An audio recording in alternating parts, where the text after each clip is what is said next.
जय जय गुरुदेव। गुरुदेव। जय गुरुदेव।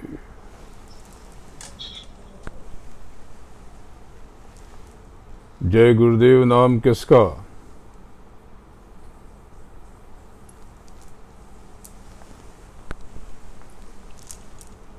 जय गुरुदेव नाम किसका? प्रभु का। हेलो। सर्वप्रथम आर्यों का डाउनलोड। गुरु महाराज के चरणों में कोटि कोटि नमन करता हूँ, वंदन करता हूँ और आप सबकी रूहों के, सुरतों के, राधाओं के कल्याण के लिए उनके चरणों में निवेदन करता हूँ और आप सबके आज्ञा चक्र पर विराजमान आप सबके सुरत यानी आपका भी अभिवादन करता हूँ। आज शरद पूर्णिमा है। ये पूर्णिमा ये पूर्णता के दिन तक है और पूर्ण सिर्फ आपका मालिक है। ये शरद ऋतु की पूर्णिमा स्वयं में बहुत कुछ समेटे हुई है। जगत ने इसकी बड़ी महिमा बताई, लेकिन इसकी व्याख्या से ज़्यादा ज़रूरी है इसके अंतर के मर्म को पहचाने। तो पूर्णिमा यानी पूर्णता, और आपका मालिक पूर्ण है, वही पूर्ण है। जब तक संतों ने आपको बताया नहीं था, तब तक कोई जानता नहीं था कि आपका मालिक कौन है और कहाँ रहता है। उस मालिक ने कलयुग में ही अपना परिचय जाहिर किया, और जब तक वो स्वयं नहीं बताता, कोई उसका रहस्य जान नहीं सकता। उसको जानना नामुमकिन है। जब तक वो अपना परिचय स्वयं न दे, तब तक उनको न जाना जा सकता है, न पहचाना जा सकता है। पहले कुछ भी नहीं था, सिर्फ इकोनॉमी यानी गुरु महाराज।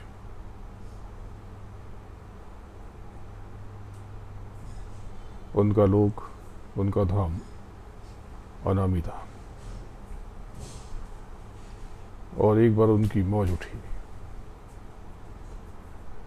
उनकी मौत से ऐसी धार बही, यगम, अलख और सत्य ये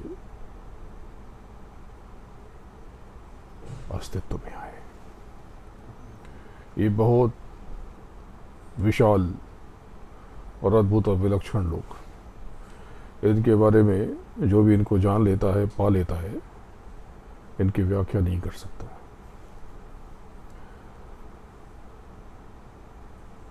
बहुत विलक्षण। और उसके बाद बहुत लंबा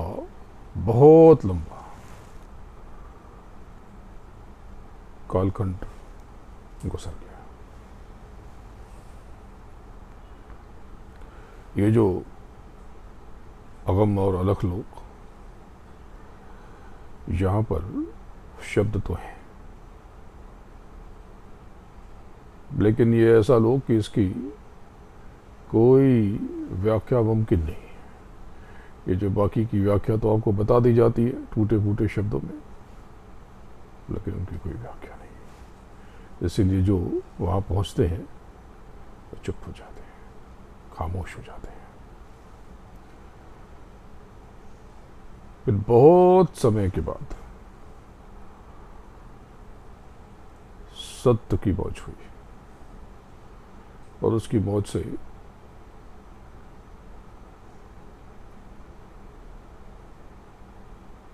16 निर्गुण प्रकट हुए और उस मौज में सुरतों का भंडार। तो ये जो सुरतें हैं यही राधा है और यही सूता है, यही सीता और यही राधा और यही रूप, यही आत्मा। और राधाएं अपने स्वामी यानी राधा स्वामी के साथ आनंदित। वो लोक ऐसा, उसकी भी व्याख्या बड़ी कठिन, लेकिन मैंने उसकी कई बार व्याख्या की कि वहाँ शब्दों की दो धार, एक लंबी धार मीनार की तरह, मीनार की तरह लंबी धार, और बहुत लंबी लंबी, और एक धार जो गुथी हुई बड़ी विलक्षण, एकदम ऊपर विस्तार लेती हुई, लंबी लंबी और विस्तार लेती हुई, बहुत खिंचता हुआ लोक। और इतना आनंद वहां पर, इतना आनंद कि उतना आनंद कहीं नहीं है, किसी भी लोक में नहीं है, कहीं पर भी नहीं है। तो ये सुरतें अपने मालिक के साथ, अपने पिता के साथ तो एकदम मजे में, मस्त, एकदम नशा, इतना आनंद, इतना अप्रतिम सुख। इस सुख की व्याख्या ही नहीं, अगर उसको सुख कहेंगे तो यहाँ पर नीचे तो कहीं कोई सुख ही नहीं है, कोई सुख नहीं।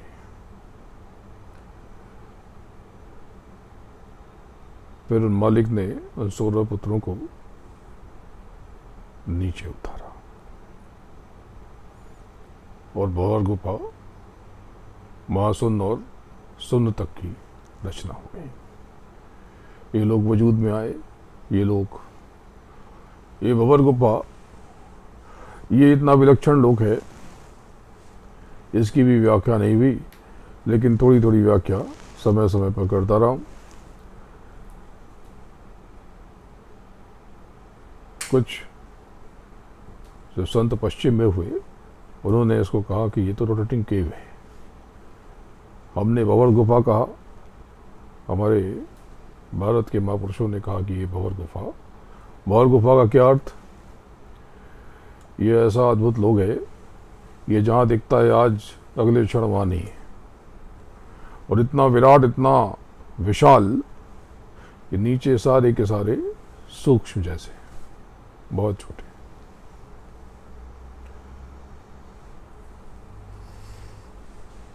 बड़ा विलक्षण। तो फिर उसके बहुत लंबे समय के बाद, अंतराल के बाद, विराम के बाद, शून्य से पुनः शब्द उभरा। अब इसको समझ लो कि सत्य के नीचे, सत्य की मौज से ये सारे भंवर गुफा, महाशून्य और शून्य, इनको अनामी ने प्रकट नहीं किया, ये अनामी से नहीं उभरे, ये सत्य से उभरे। इसका क्या अर्थ? इसको ऐसे समझो कि भारत की सरकार है, केंद्रीय सरकार दिल्ली में बैठी, तो उसका अपना सचिवालय है, उसके अपने अधिकारी हैं। और फिर जो प्रदेश के अधिकारी उभरे, प्रदेश की सरकार बनी, तो यहाँ के अधिकारी, लेकिन जब प्रदेश की सरकार सिमटेगी तो सारे अधिकारी ये सब उसमें सिमट जाते हैं। नए अधिकारी, नई व्यवस्था जन्म लेती है। तो ये नीचे सारे मसाले उस सत्य की मौज से, ये जो कुछ भी मसाले देखते हो, ये मिट्टी, ये हवा, ये खनिज, पानी, सब कुछ जितने भी मसाले हैं यहाँ के कुछ भी नहीं है, ये सब आपके लोक से आए। इसलिए देखो किसी भी जल की बूंद को भी आप नष्ट नहीं कर सकते। हवा बन जाएगी, बर्फ बन जाएगी, धातु बन जाएगी, तरल बन जाएगी। तो ये जितना भी सब ज्ञान विज्ञान सब उनकी बात से, ये सारे मसाले देखो, मिट्टी कभी सड़ती नहीं, कभी खराब नहीं होती। आपकी बनाई हुई चीज़ें सड़ जाती हैं, इन्होंने जो रूप दिया वो सड़ जाता है, लेकिन ये मसाले कभी सड़ते नहीं, कभी खराब नहीं होते।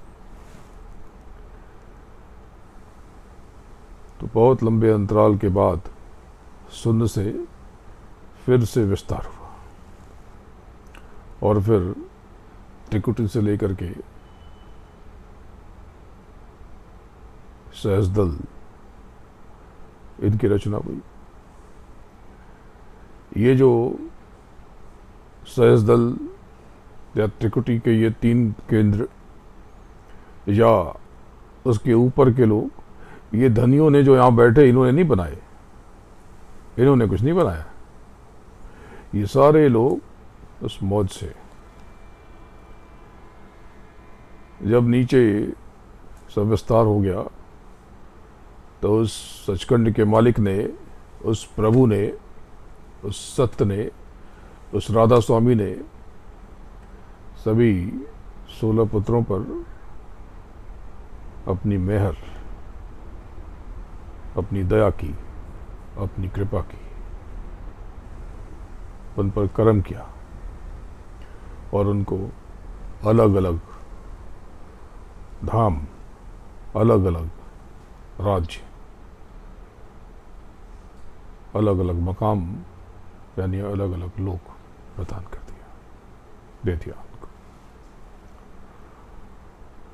और ये जो 16 पुत्र थे, ये धनी के रूप में, मालिक के रूप में, अपने लोकों में जहाँ पर इनका भिन्न भिन्न रूप है, स्वरूप है, अलग आकार है, अलग व्यवस्था, वहाँ के ये इंचार्ज हो गए, वहाँ के अधिकारी हो गए, धनी हो गए, वहाँ पर स्थापित हो गए।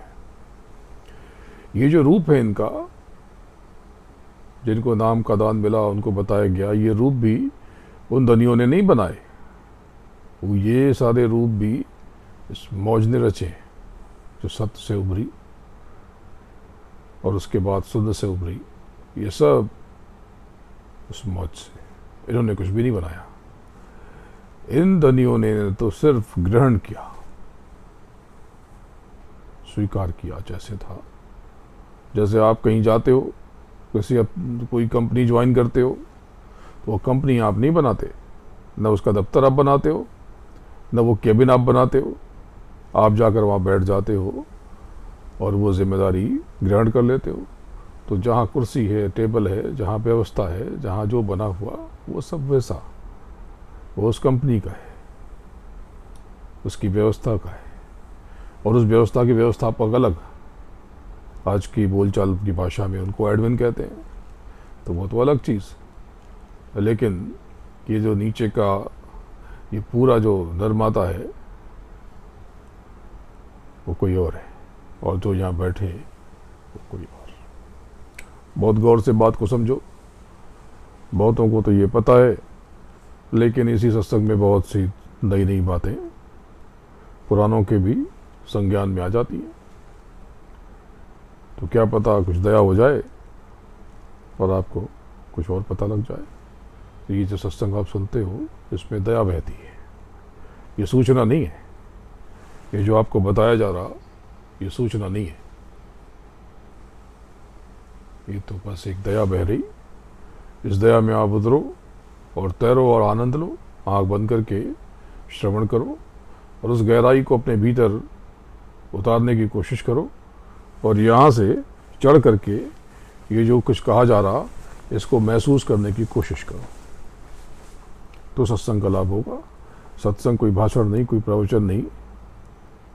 सत्संग यानी सत्य का संग, उस सार का संग, उस मालिक का संग, उस सचखंड के स्वामी का संग, वो हुजूर, वो राधाओं का स्वामी, ये आपके बीच बैठा हुआ, आप पहचानते नहीं उसे। वो जब तक अपना परिचय न दे, संकेत दे के वो चुप हो जाता है, मौन रहता है, वो भेद जल्दी खोलता नहीं है। वो बिरलों में अपना भेद खोल देता है, बिरलों में वो अपना भेद खोलता है, ऐसे भेद खोलता नहीं। तो उन धनियों ने उस मकाम को, उन धामों को, उस लोक को स्वीकार किया, अंगीकार किया। और ये सारे धनी ऊपर भौर गुफा से लेकर के नीचे सहस्रदल कवल तक अलग अलग मकाम पर, अलग अलग धाम में, अलग अलग लोक में आसीन हो गए। यानी सहस्रदल कवल और ऊपर रोटेटिंग केव, जिसको भंवर गुफा कहा, इनके दरमियान का बहुत सारे मकाम हैं, बहुत सी मकामी सन्नतें। जैसे कि ऊपर से जब नीचे आओगे तो भंवर गुफा के बाद महासुन ने सुन, अमृतसर यानी मानसर,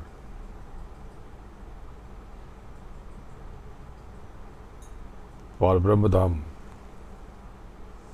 गुरुत्वधाम, त्रिकुटी खंड, इसी में महागगन और गगन, माया का लोक, गगन और नभ के साथ और भी कई धाम। ये भेद आपको पता चलेगा जब अपने भीतर आप उतरोगे। जो आपको बताया जाता है उसकी सूक्ष्म बातों को पकड़ लोगे, छोटी सी बात को पकड़ लोगे तो दया को थाम लोगे, उस दया तक पहुंच जाओगे। कहानी सुनाई आपको कि एक राजा था, अपने मंत्री से रूठ गया, नाराज हो गया। उसने मंत्री को एक बड़ी ऊंची मीनार में कैद कर दिया, बड़ी ऊंची मीनार में, जहां पर कोई निकलने का रास्ता नहीं, उस दरवाजे को चुन दिया। इतनी ऊंचाई थी कि भागने का कोई रास्ता नहीं था। उसने ऐलान कर दिया, ये जो मीनार बनाई गई इसी में इनको कैद कर दिया जाए। उसका परिवार वहाँ पर आया, बेचैन था, व्याकुल था। तो उन्होंने, मंत्री ने अपने परिवार को गले से लगाया, सीने से लगाया, और जब सीने से लगा रहा था तो धीरे से अपनी पत्नी के कान में कुछ मंत्र पढ़ दिया, कुछ संकेत छोड़ दिया उसने।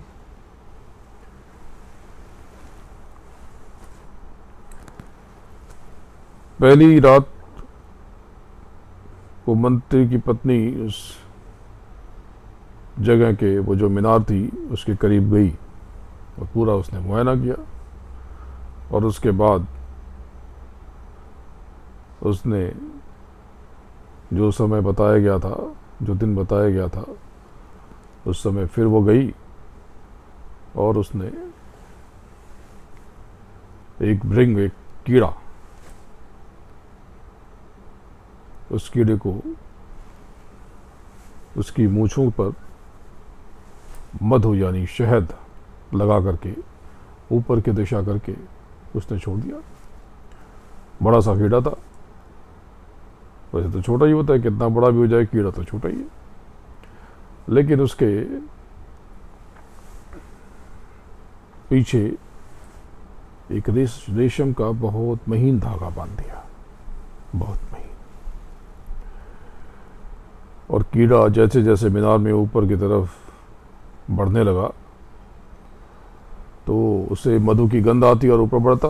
वो मधु तो उसकी मूंछों पे ही लगे हैं, वो समझ रहा है कि ऊपर की तरफ है, क्योंकि दिशा ऊपर की दे दी गई उसको। बस उसने उस दिशा को पकड़ी और धीरे धीरे धीरे धीरे धीरे धीरे ऊपर बढ़ता गया। और वो जो भी 200-500-1000 फीट ऊंची जितनी भी ऊंचाई हो, वो कीड़ा धीरे धीरे धीरे धीरे ऊपर मीनार के आखिरी हिस्से पर पहुंच गया। और वहाँ पे वो मंत्री वो प्रतीक्षा कर रहा था। उसने कीड़े को पकड़ लिया और उसके पीछे बंधा हुआ रेशम का धागा उसके हाथ में आ गया। और फिर वो धीरे धीरे उसने खींचा तो उसके पीछे थोड़ा सा मोटा धागा बंधा हुआ था। फिर उसके पीछे थोड़ा और मोटा धागा बंधा हुआ था। उसके पीछे थोड़ी वो पतली सुतली बंधी हुई थी, और पतली सुतली के पीछे थोड़ी और मोटी सुतली बंधी हुई थी, और मोटी सुतली के पीछे एक मोटा रस्सा बंधा हुआ था। उस रस्से को उसने बड़ी मजबूती से बांधा और धीरे धीरे उस रस्से के सहारे वो नीचे उतर गया। ऐसे ही वो मालिक, उसने आपसे कह दिया कि ये शब्दों की डोर को मत छोड़ना, आपसे छूट गया तो वो धीरे धीरे से आता और ये नाम के बीच डाल देता। आपके बीच ही रहता है वो, आप पहचान नहीं पाते, क्योंकि यहाँ की व्यवस्था ऐसी है। वो कभी अलग रूप में, कभी अलग रूप में, कभी अलग रूप में, पर आप उसे पहचान ही नहीं पाते। लेकिन जब वक्त बीत जाता है तो छाती पीटते हो, हाथ मलते हैं। वो मालिक इतना दयालु है, वो दयाल, वो आपसे कुछ लेने नहीं आता, वो सिर्फ देने के लिए है। अगर आपसे आपका धेला भी ले रहा तो आप सोचो उस धेले से क्या हो जाएगा। वो तो आपको ही किसी न किसी माने से लौटा देता है, वो तो खाता खोलने के लिए। तो वो मंत्री जो मुक्त हो गया,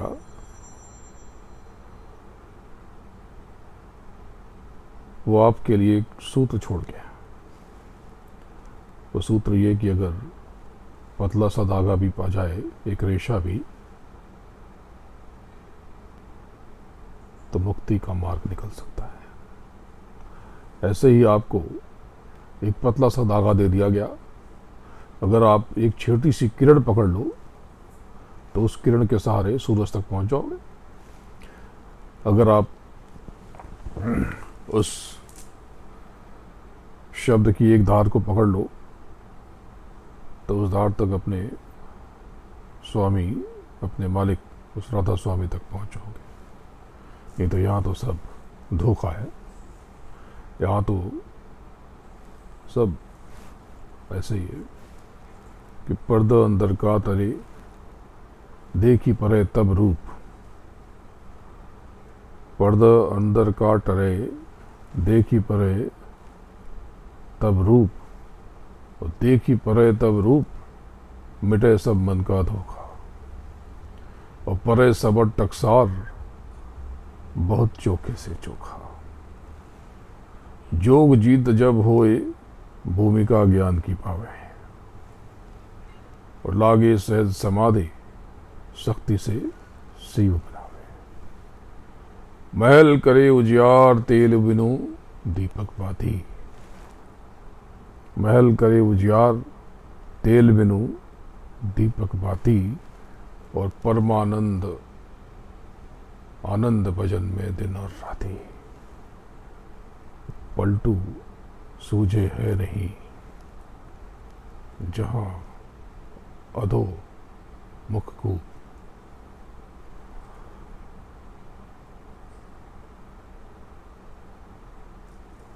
तो संत जीवों पर दया करके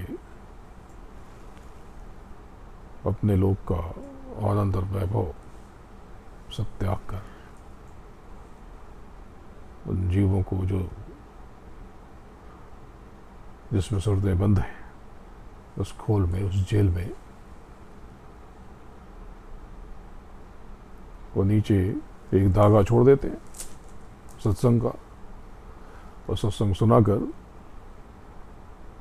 उनके भीतर तड़प पैदा करते हैं, और उस तड़प में दया लिपटी है, उस सत्संग में ही दया की धार बह रही, और धीरे धीरे वो अभ्यास कराते और परमार्थी घाट पर ले आते हैं। और फिर जोगजीत की मदद से उन सुरतों का नियंत्रण हासिल कर लेते हैं, उन पर काबू करके उनको ऊपरी मकामों पर खींच कर बांध देते हैं। नहीं तो आप तो चूक जाते हो, बार बार गिर के नीचे आते हो।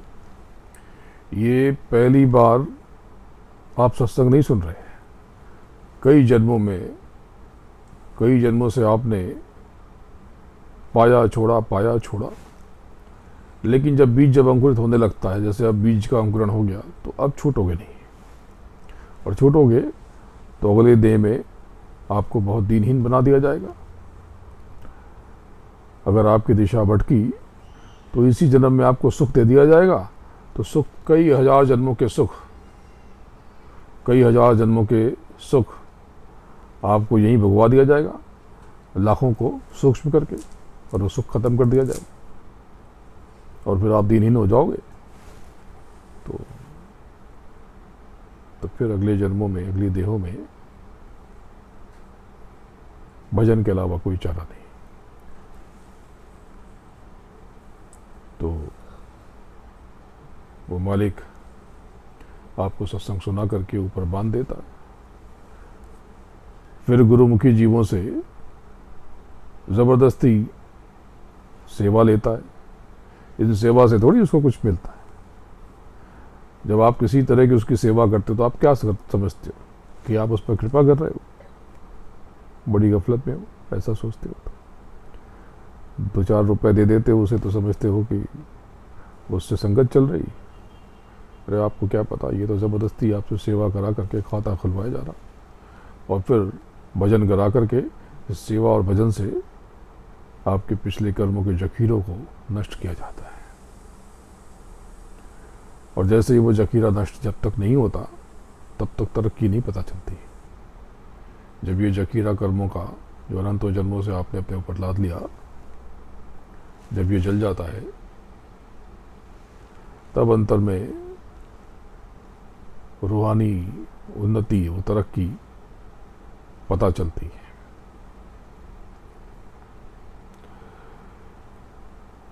वो मालिक, आप उसकी मौज को क्या समझोगे? वो नीचे की देहों में आपका जैसा रूप धारण करके, आपके जैसा मकाम धारण करके आपके बीच बैठता है, और आपसे आपके बड़े बड़े कर्मों के भोग को स्वयं पे लेकर के तलवार का सुई करता है। चुपचाप, आपको पता भी नहीं चलता, वो स्वयं भोगता है, और उस प्रेम और सेवा के परिमाण में, अनुपात में, वो सुन्नों में ऊंचाई देता है, और जीव को देह के अंत पर अपना असली विराट स्वरूप दिखा करके और ऊंचा मकाम दे करके ऊपर के जहाँ पर उसने बांधा है वहाँ पर पुनः सेवा लेता है, और अपने धाम में खींच लेता है। इसलिए सेवा भावी बनो। ये सेवा बहुत बड़ी चीज़ है। ये बहुत छोटा सूत्र है, ये धागा है रेशम का, जिसको बहुत बार बार खोल के नहीं कहा जाता। सब कुछ इसके पीछे बंधा है, सब कुछ इसके पीछे। वो आपके बीच रहता है, और आपको इसकी खबर भी नहीं। आप जब एक रूप देख लेते हो तो उसी रूप में शोर मचाते हो और चीखते चिल्लाते हो, और फिर वो फिर से आ जाता है, आप उसे समझ नहीं पाते, और फिर से आ जाता है, फिर समझ नहीं पाते। तो देखो, सचखंड से लेकर के सेतसुन तक 6 दल का कवल है, 6 दल का, और उसी की नकल बनाई गई ये सेतसुन से नैनो तक है। और इन्हीं 6 दलों की इनका जो अक्ष है, इनकी जो परछाई है, इनकी जो छाया है, नीचे पिंड में पड़ती है। नेत्रों में 2 दल जो जीव का वासा, श्वेत और स्याह रंग का, कंठ में रक्तवर्ण और श्वेत यानी लाल और सफेद, और 16 दल में शक्ति का वासा।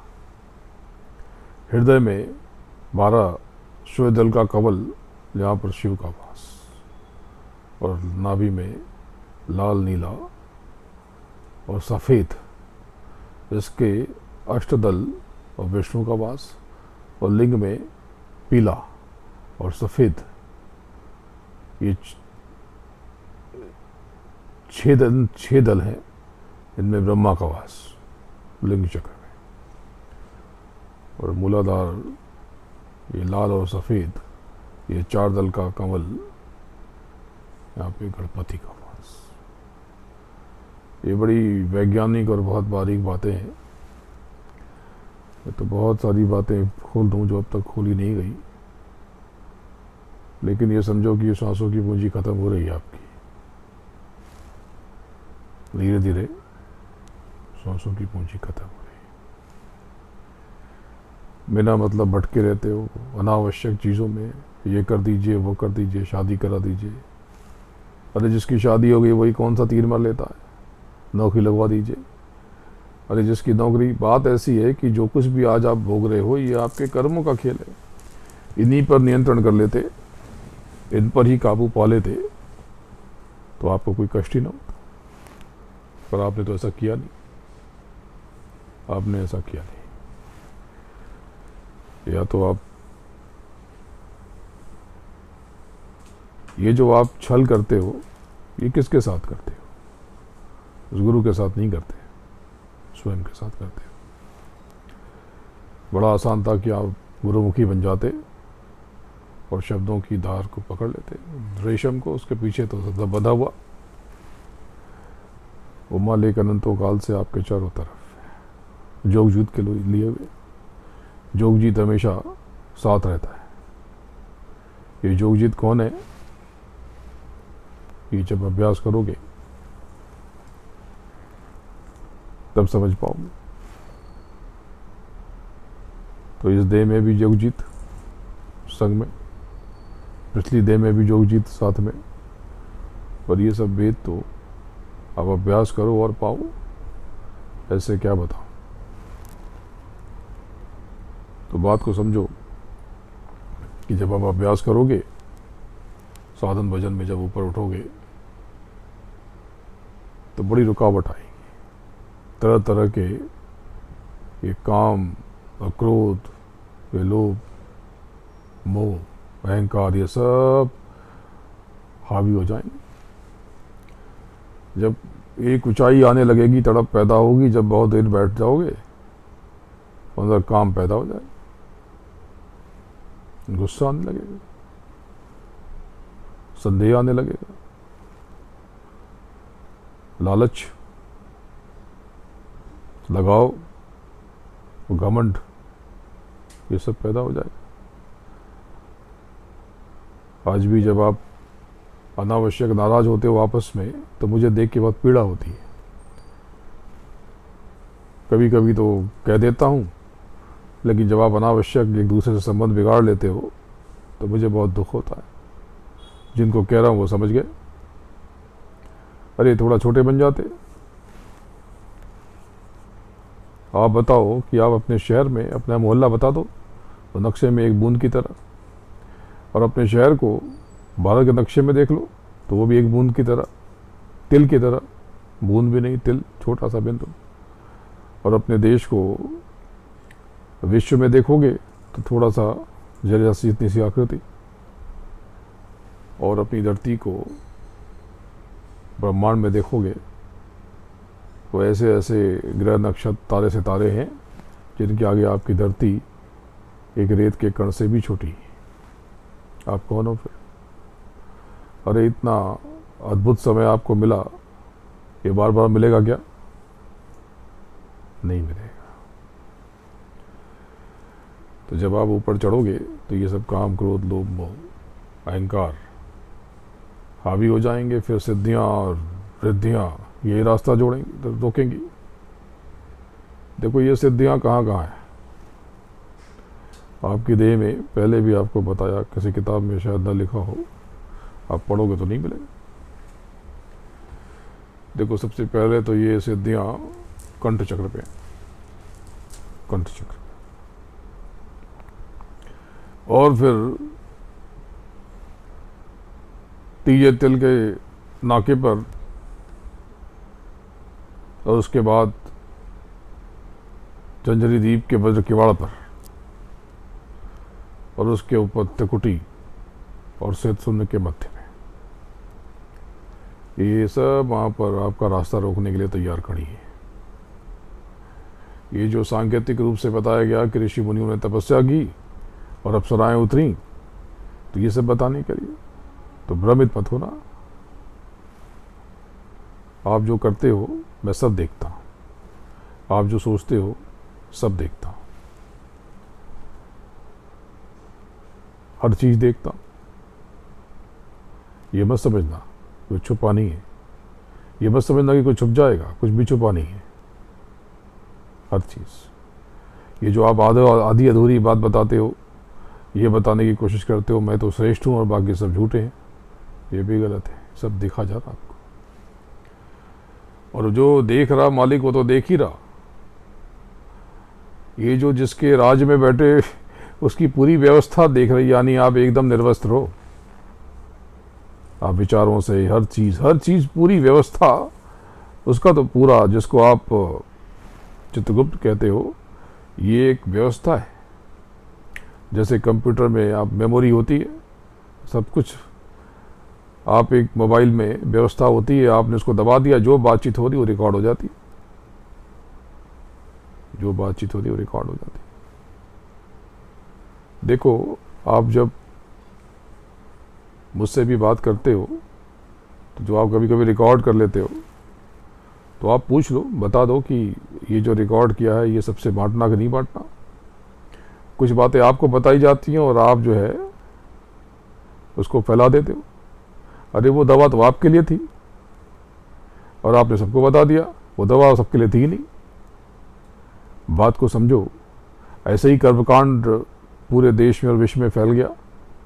वो जो उपाय बताए गए थे गुरु महाराज ने या संतों ने, वो तो उस व्यक्ति विशेष के लिए बताए गए, लेकिन वो फैल गया।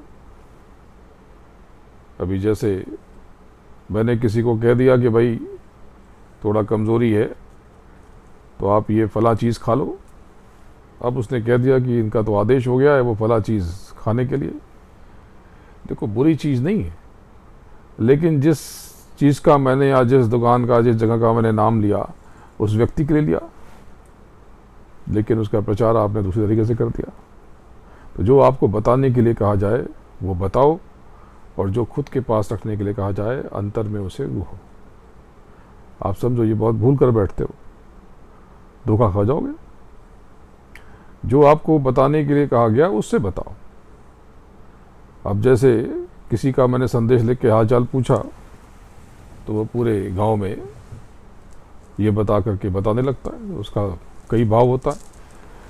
कोई एक भाव तो होता है कि ये संदेश औरों तक पहुंच जाए, अच्छा भाव भी होता है, और एक भाव ये भी होता है कि वो अहंकार कि मैं भी कुछ हूं, मैं तो, मेरी तो बात होती रहती है, मैं तो सीधे जुड़ा हुआ हूं।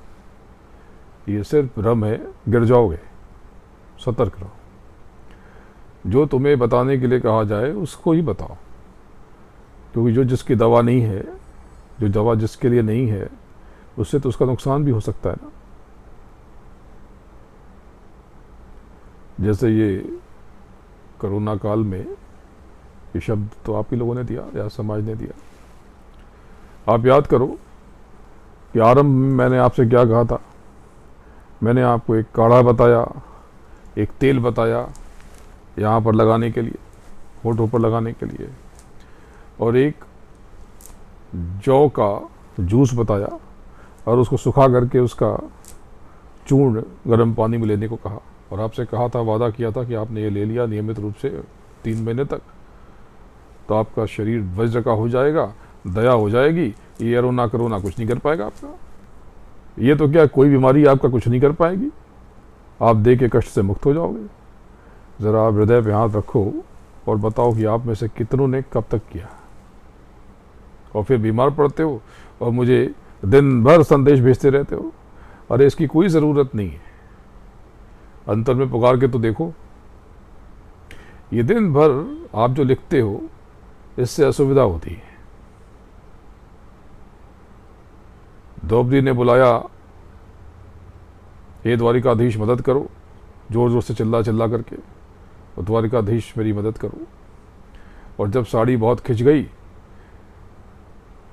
कई 100 मीटर की साड़ी या कई 1000 मीटर की साड़ी, जब थक गए तब कृष्ण प्रकट हुए, उनकी मौज प्रकट हुई। तो द्रौपदी ने पूछा कि आपने इतना समय क्यों लगाया। उन्होंने कहा, तुमने द्वारिकाधीश को बुलाया था, वो भी बाहर से बुलाया था, तो द्वारिका से आने में तो वक्त लगता। मैं तो तुम्हारे भीतर ही था द्रौपदी, तुम्हारे अंतर में ही था। तुम्हें ये बाहर ढूंढने की ज़रूरत क्या थी, ये बाहर चीख पुकार मचाने की ज़रूरत क्या थी।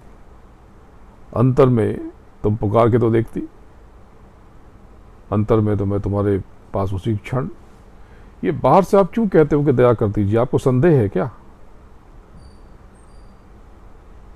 क्यों कहते हो, क्यों बेचैनी है, कितना परखोगे, कितना आजमाओगे। कोई दिक्कत नहीं, आप बेचैनी में कह देते हो, वो ठीक है।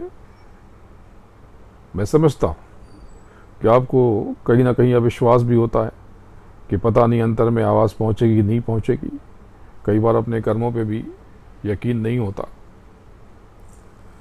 देखो, अगर आवाज़ नहीं पहुंचती तो आप जुड़ते ही नहीं। अरे मेरे साथ कौन सा हुजूम जुड़ा। सत्संग के बीज तो लाखों करोड़ों लोगों में बांटे गए, लेकिन मेरा काम दूसरा है। और वो अनामी जिससे वो सचखंड उभरा और जो आपका धाम है, वो अनामी तो हमेशा आपके चारों तरफ है। उसकी मौज, उसकी रहमत आपको पता नहीं है। और सचखंड का मालिक और जोगजीत, ये पूरी व्यवस्था आपके लिए चल रही। अरे आपकी हर बात सुनी जाती है, इशारे में हर चीज कह दी जाती है, फिर अपने मन से उसमें उछल कूद करते और फंस जाते। आप अपनी बात को मेरे मुंह में डाल के सुनना चाहते हो, और जो आपके मन की बात नहीं होती वो आपको पसंद भी नहीं आती, और फिर घुमा करके उसे फिर से कहना चाहते हो। जो पहली बार कह दी गई वही असली है, और जो बार बार कहलवा दी गई। और कितने, देखो मन आपका कितना चालबाज।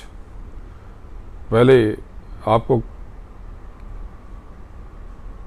जो जवाब दिया जाता है उसमें सब कुछ दे दिया जाता है, फिर आपसे फिर कहलवाता है। आप भी बताते हो कि नहीं देखिए ये तो सुविधाजनक नहीं है, ये तो ऐसा नहीं, ये तो ऐसा नहीं है। जैसे आप में से बैठे होंगे, मैंने एक व्यक्ति ने मुझे अपने 3 प्लॉट का डिज़ाइन भेजा कि कौन सा प्लॉट खरीद लूँ।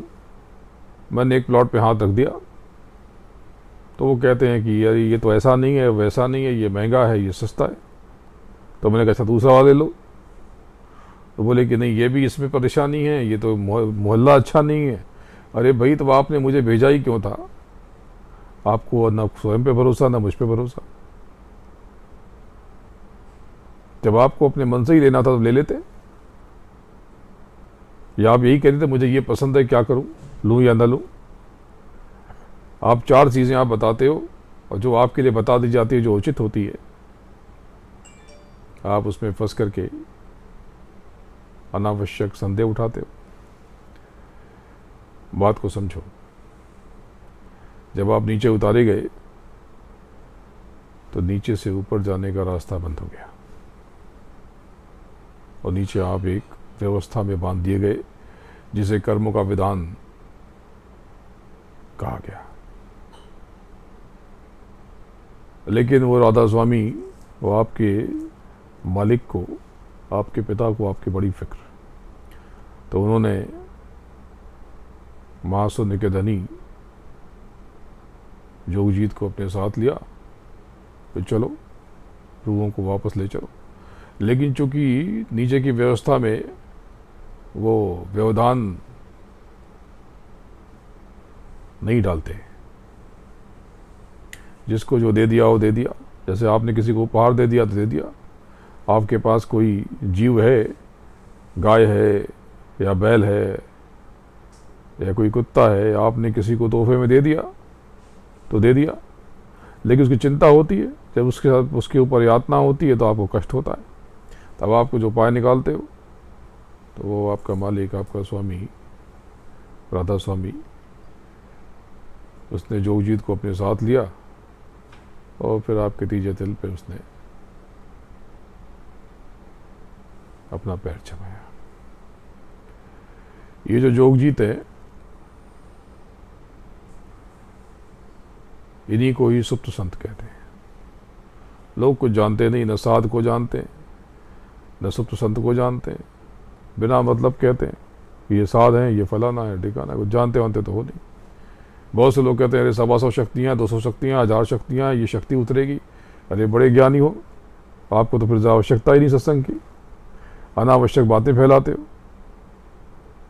सांसों की पूंजी खत्म हुई जा रही और अनावश्यक प्रचार प्रसार में जुटे, कोई आदेश नहीं, न किसी से लिया न पूछा, शोर मचाते हो। ये सब मत करो। वो शक्तियां, कितनी शक्तियां जानते हो? कौन सी शक्तियां? ऐसे तो 33 करोड़ शक्तियां हैं, उनके ऊपर कितनी शक्तियां? इतना ही पता है तो चलो बता दो कि सूक्ष्म शरीर में कितनी योनियां और कारण शरीर में कितनी योनियां। कभी दया हो गई तो आपको बता दिया जाएगा। यहां भी तो योनियां हैं, यहां भी तो योनियां हैं। किसी किताब में लिखा नहीं तो आपको पता नहीं।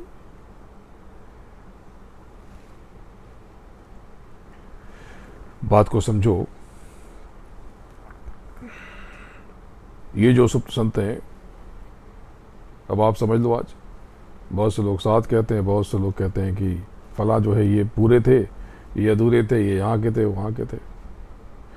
ये जब अभ्यास ना हो तब इस तरह की निरर्थक बातें आप कहते हो। जो कबीर साहब थे, ये जोगजीत, अभ्यास करो और देख लो। लेकिन अब जो उनको बेच रहे, उनके नाम पे कमा रहे, वो कहते हैं कि ये वो नहीं, ऐसे नहीं। जो कुछ जानता नहीं है ज़्यादा शोर मचाता है, जो जानता है वो चुपचाप। तो ये जो जोगजीत हैं, यही सुप्त संत है और यही गुप्त संत है। ये हमेशा रहते हैं धरती पे, मेरे साथ भी हैं, पिछली देह में भी थे, आपके आसपास भी हैं। तो ये जो 16 पुत्र हैं, ये 16 निर्गुण, ये सबको अनुमति नहीं है दर्शन की, लेकिन 13 को है, 13 को है।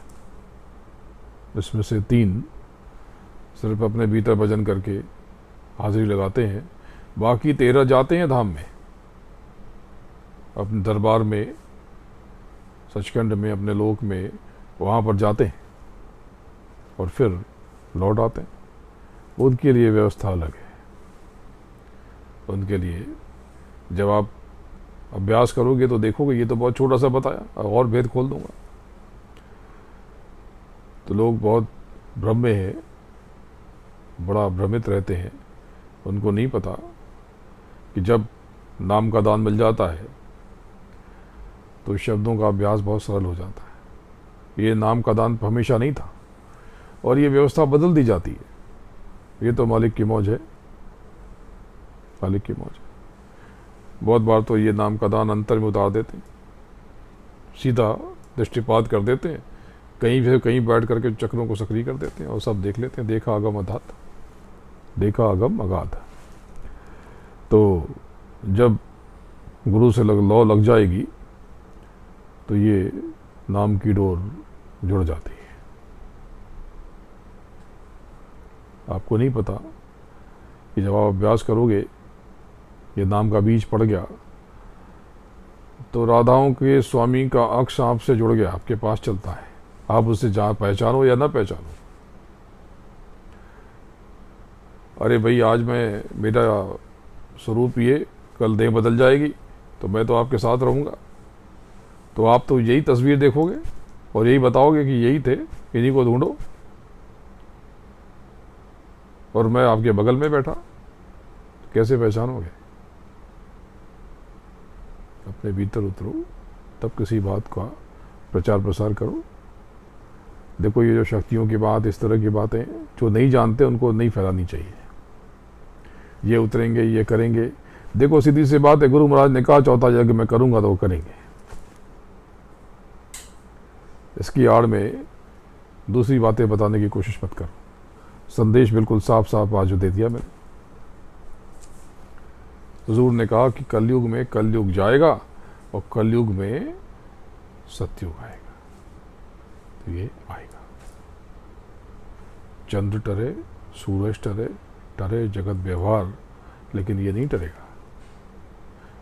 सूरज एक बार पूरब से पश्चिम की तरफ से उगना शुरू कर दे, उत्तर या दक्षिण से उगना शुरू कर दे, लेकिन गुरु महाराज ने कह दिया तो कह दिया, वो तो आदेश हो गया तो होगा। वो व्यवस्था है, वो व्यवस्था है। तो जब नाम की डोर आपको, आपके भीतर नाम का बीज आ गया तो नाम की डोर आपके हाथ में, बस नज़दीक यहीं पर है, आसपास ढूंढ लो। जैसे वाईफाई आपके मोबाइल में, आपके यहाँ पर व्यवस्था है और वाईफाई तो बस आपके पास में है, आप बस मोबाइल में जाओ और व्यवस्था देख लो, उसको सक्रिय कर दो, ऑन कर दो। तो जिनको नाम का दान मिल गया वो जब ऊपर चढ़ते हैं तो जिनको जिनको आप पुकारते हो ये आपकी सुरतों को रोक नहीं पाते।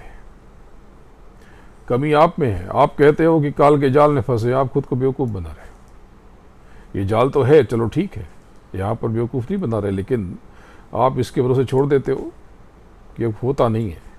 सच बात है कि आप करते नहीं हो, आप आलसी हो। आपको चाहिए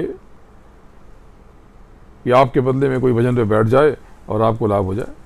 आप यही चाहते हो। जैसे खाना बनाते हो कि मुझे बनाना ना पड़े और ये मोबाइल में बटन दबाओ और खाना आ जाए, तो यहाँ तक तो ठीक है, यहाँ तक तो ठीक है।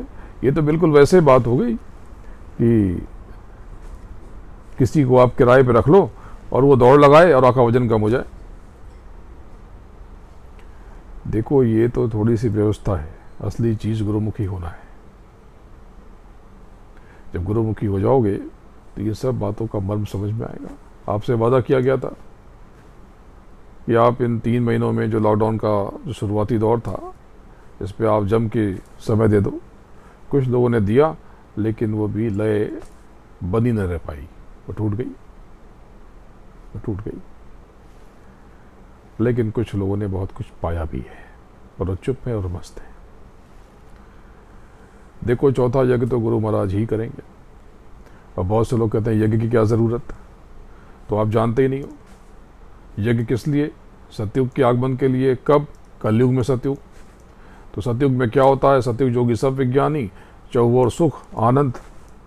तो ये आनंद कहाँ से पैदा होगा, ये सुख कहाँ से पैदा होगा? कर्मों से। तो ये क्या है? यज्ञ, कर्मकांड।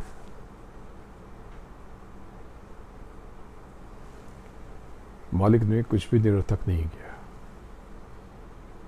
कुछ भी यूं ही नहीं था, उनकी हर चीज़ में रहस्य। और उन्होंने देखो कोई आपको ऐसे अपना अलग संप्रदाय, अलग मत बना करके कुछ नहीं। उन्होंने कहा अपने भीतर उतरो।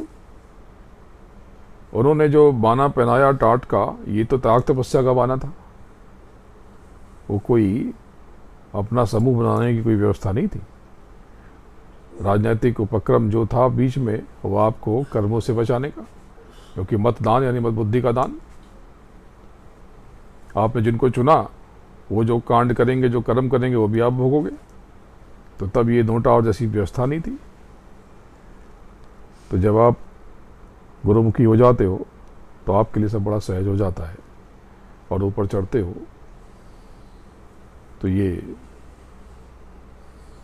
जो धनी है, जिनको आप पहला नाम लेते हो और कहते हो काल पुरुष, समय पुरुष, ईश्वर, ये भी आपकी मदद करते हैं। जिनको आप काल कहते हो, जिनका देश है, ये भी आपकी मदद करते हैं। लेकिन गुरुमुखी तो होना पड़ेगा। लेकिन आप जो है गुरुमुखी होने का अभिनय बहुत करते हो, इससे कुछ नहीं होगा। देखो ये जो कर्मों का लोक है, कितनी बार कहूं, हर बात खोल के नहीं कही जा सकती। अपने कर्मों पे नियंत्रण रखो। कर्म 3 प्रकार से होते हैं। ये जो काया से होते हैं, ये तो कर्म है ही, इसके साथ वाणी से भी और विचार से भी। सबसे ज्यादा कदम उल्टे कर्म आप वाणी से और विचार से करते हो। ये दिन भर जो सास बहू की चीजें, क्या मैं देखता नहीं हूँ? पति पत्नी, ये सब देखता नहीं हूँ जो मेरे आपके, ये रोज के नाटक देखता हूँ। आप समझ गए कि मैं कहाँ किसको कह रहा हूँ? मैं सब देखता हूँ। मन इतना है, कभी आप आलसी हो जाते हो, कभी आपकी इच्छा नहीं होती, कभी आपका मूड खराब हो जाता है, कभी भय होता है, कभी रोना आता है, कभी हंसना। अरे जब उस प्रभु के प्रेम में डूब जाते, गुरुमुखी हो जाते, तो ये सब चीज़ों से मुक्त हो जाते हैं। इन सब चीज़ों से आप मुक्त हो जाते हैं। देखो, इस आपको साफ साफ बताया गया कि कर्मों पर ध्यान रखो। अभी जब ये देखा पाया गया कि समय विचित्र है, सबको आर्थिक कष्ट हो रहा, सामाजिक कष्ट हो रहा, दुनिया के कष्ट, आप तो इसी के लिए रोते हो, इसी के लिए आप फरियाद करते हो। तो कहा गया कि कर्मों पर नियंत्रण रखो। और ये आप जो भोजन बनाते हो, तो हफ्ते में 1 दिन आप किसी ऐसे व्यक्ति जो मजदूरी कर रहा हो, मेहनत तो कर रहा हो, लेकिन उसको कम पड़ रहा हो, तो उसकी भरपाई कर दो, तो आपके ऊपर दया हो जाएगी। और ये जो आपके कष्ट हैं आर्थिक और दुनिया भर के, ये कम हो जाएंगे। तो इसके लिए आपको बताया गया कि शनिवार को, शनिवार क्यों कि रविवार उस दिन आराम है, छुट्टी है। लेकिन इसका मतलब ये नहीं कि केवल शनिवार के लिए कहा गया। आप जब चाहो तब कर सकते हो, जब सुविधाजनक हो तब कर सकते हो। अरे भाई, पुराने समय में पहली रोटी गाय के लिए निकालते थे ना, याद है ना? पहली रोटी गाय के लिए निकालते थे। तो बस दूसरे जीवों की देखभाल करो। बहुत से लोग पक्षियों को दाना खिलाते थे, गर्मी में पानी रखते थे। दया, ये कर्म है आपका, करुणा। तो दूसरे जीवों पर की भी देखभाल करो। आप अपनी देखभाल तो करो ही, और जो स्वयं की देखभाल नहीं कर सकते उनकी भी देखभाल करो। भाई किसको दे दें, कहीं भी अच्छी जगह दे दो। कहीं ना तो अस्पतालों में चले जाओ, बड़े परेशान हैं लोग, खाने का ठिकाना नहीं। जो भी व्यवस्था कर सकते हो अपने स्तर पे, बहुत दबाव से नहीं। शनिवार तो एक सुविधा के हिसाब से कहा गया, और भी कई कारण से कहा गया। लेकिन अगर शनिवार आपके लिए उपयुक्त नहीं है, जब चाहो तब कर सकते हो। साफ साफ महापुरुषों ने आपसे कहा कि अपने कर्म को अलग करो। अरे भाई, जितनी भी समृद्ध कौमें हैं, चाहे यहूदी हो या और भी कोई कौम हो, भारत में बहुत सारी कौमें हैं, जातियां हैं, वो अपने कर्म के कुछ हिस्से को अलग कर देती हैं। कहीं से दशौन कहते हैं, कहीं से दशांश कहते हैं, कहीं से दसवंध कहते हैं। तो कम से कम 10वां हिस्सा तो आपको अलग करना चाहिए। ये बार बार कहना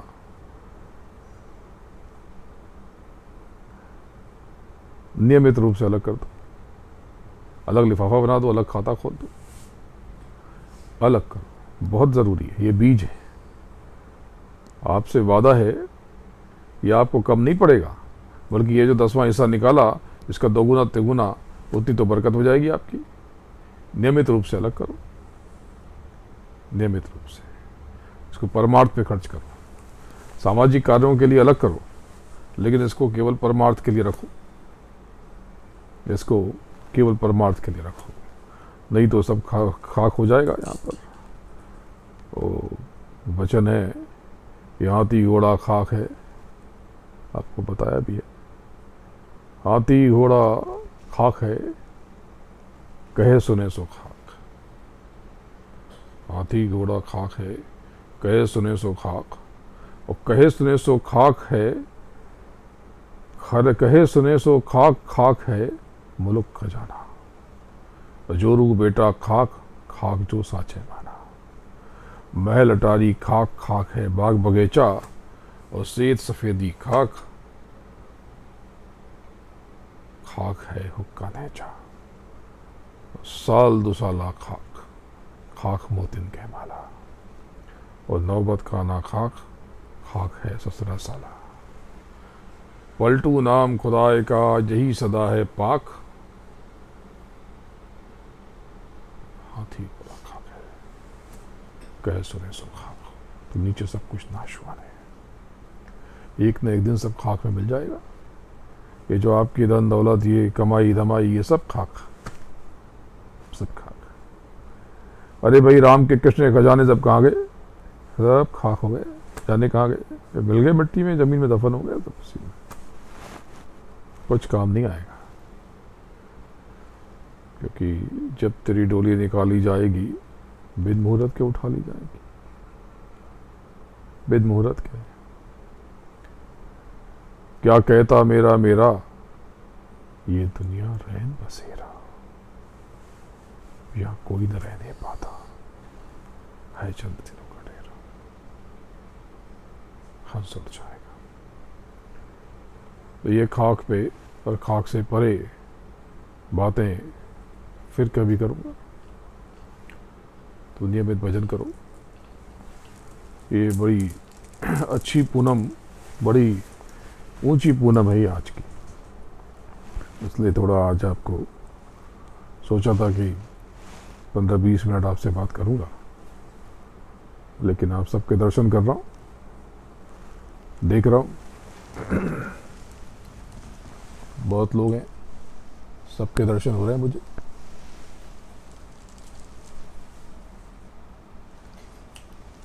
ये क्वासापुरा की इस संगत को देख रहा हूँ, ये सुधा शर्मा जी का परिवार, वैष्णव, खुशी, हरीश, नरेंद्र वर्मा, विष्णुप्रिया, प्रिया गौतम को देख रहा हूँ। संतोष प्रजापति अभी तक गांव में बेचारे फंसे हैं, इनके गांव गए थे हम लोग, चतरा में, झारखंड में, गया के पास। कहीं मुझे निकलना था, तो मैं इनका और प्रशांत कुंद्रा का इंतज़ार कर रहा हूँ कि ये आए, तो मैं ज़रा दिल्ली और